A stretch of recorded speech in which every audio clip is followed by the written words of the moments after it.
Alloh taolo nima deyapti? Diqqat qilinglar. Birodarlar, siz haqingizda xohlagan gapini gapirsin.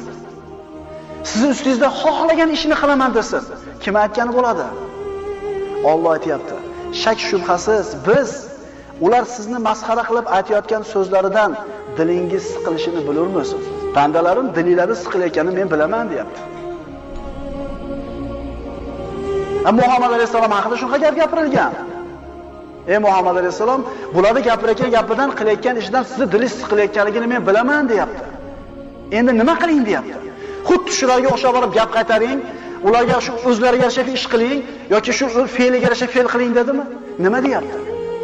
Voy parvo qilmang, deyapti. Oyat davomini o'qiymiz.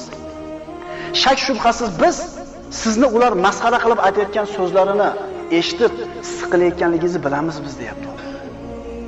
Bas siz Parvardigoringizga hamda aytish bilan u zotni